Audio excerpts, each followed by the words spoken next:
Good day, everybody. Here it is, my 100th YouTube video. And of course, I'm going to discuss baseball, a sport I've loved most of my life, but most others I know either disliked or hated baseball, leading to, at least in part, I think, leading to the new pitch clock, expanded playoffs, etc., that have been put in recently. But there was another time when baseball was a big treasure for me, but trash for others. Though in this case, I understand why baseball would be trash. It was 1995. I was only 10 years old at the time.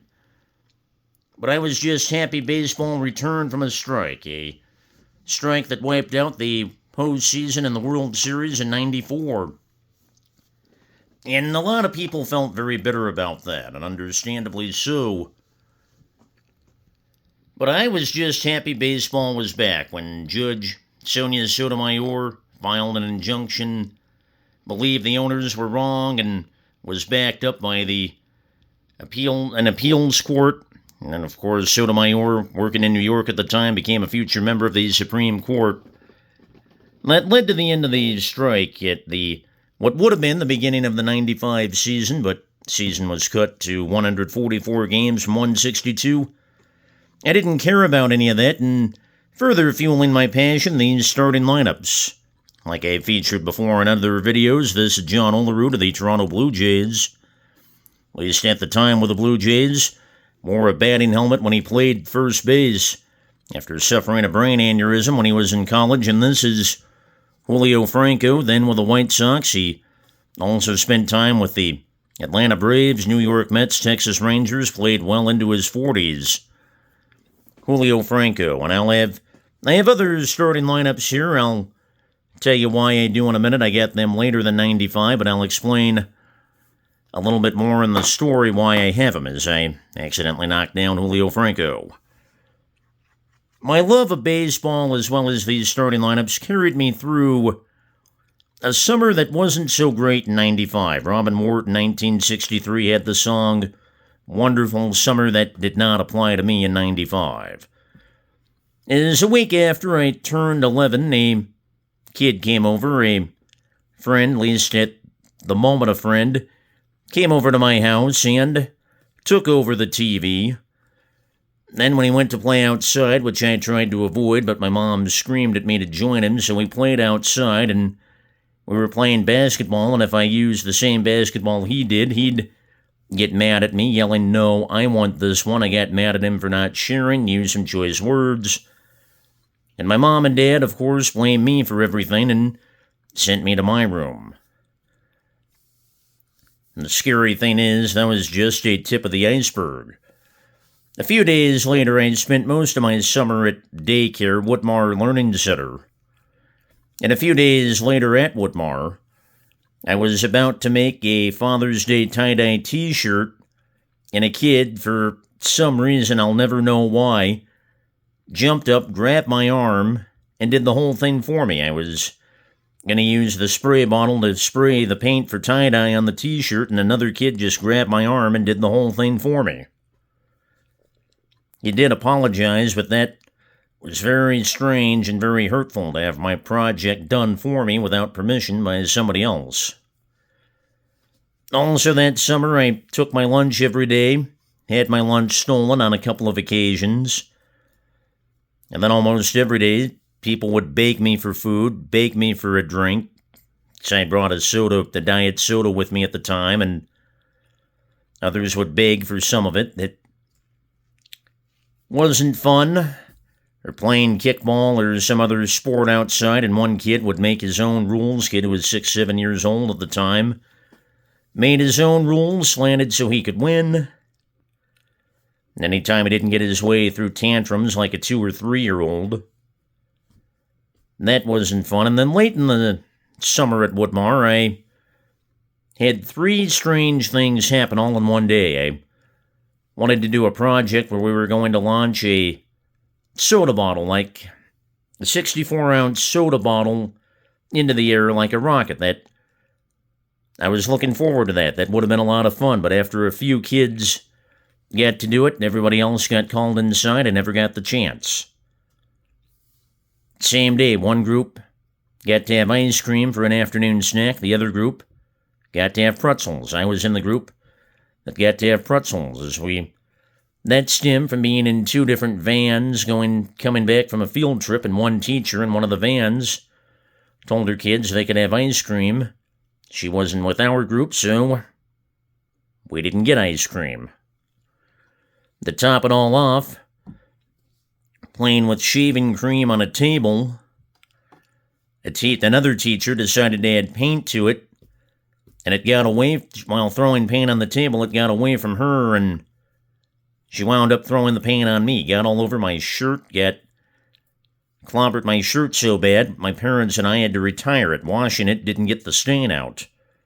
And the teacher did apologize and asked how it went, but that whole day, losing out on ice cream, losing out on doing a project, then getting paint thrown on me, that was difficult. And then when I returned to school my last year at Colorado Elementary School, 6th grade, with the baseball season still going, my favorite part of recess was either playing or announcing football with about 10, 12 other kids. Well, one kid kept causing problems, and my teacher, instead of sitting out the one kid, sat everybody down, shut down football for a month. Just because of one kid's actions. And then when football finally resumed, one time, kids were just discussing a play. I don't know that anyone hardly raised their voices, and they were about to run another play, and one of the recess aides called everybody off the field and said she saw more fighting than she had before. So that was pretty rough. But I was lucky I had these starting lineups, and I had baseball to get me through all of that. Tough times at Woodmart, tough times with a friend, though that became more an off-again friend, and just difficult, but at least I had baseball and the starting lineups to get me through that summer and early into that school year. Excuse me, and now some stories from the 95 baseball season, mostly played in half-empty stadiums, fans still upset about the previous year's strike, understandably so. But this guy, Cal Ripken Jr., brought some life back into the sport on September 6th when he broke Lou Gehrig's record, playing in his 2,131st consecutive game. And that gave baseball a boost in the arm after a money squabble ended the 94 season prematurely. Somebody who truly loved playing the game brought baseball back a little bit. And Chris Berman, who called play-by-play that night on ESPN, more well-known for his trademark nicknames and catchphrases, which I won't repeat here because they are copyrighted. But his best moment when he went silent for 20 minutes, more than 20 minutes, halfway through the game when Ripken was honored. Ripken also homered that night for good measure. Also in 95, Larry Walker, future Hall of Famer, helped lead the Rockies to their first playoff appearance in just their third year of existence. One of the very few times I remember the Rockies overshadowing the Broncos during their season. Last day of the 95 season when the Rockies overcame an 8-2 deficit to beat the Giants 10-9 and claim a wildcard spot. Rockies eventually lost to the mighty Braves, represented here by Chipper Jones.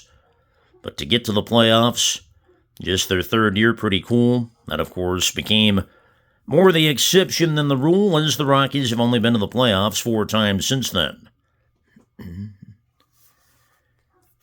Of course, the Cleveland Indians, one of the Rockies, got big crowds as well. So did Cleveland at the time, represented here by Jim Thome. Cleveland won 100 games in a 144-game season and blew their way through the AL Central that year and made it all the way to the World Series, eventually beating another improbable story besides the Rockies, the Seattle Mariners, represented by Ken Griffey Jr. here. And the Mariners had mostly empty stadiums, played in front of mostly empty ballparks that season of 95, but got hot late in the season, tracked down the California Angels, won the AL West. Prior to that, there was talk of the Mariners maybe moving out of town.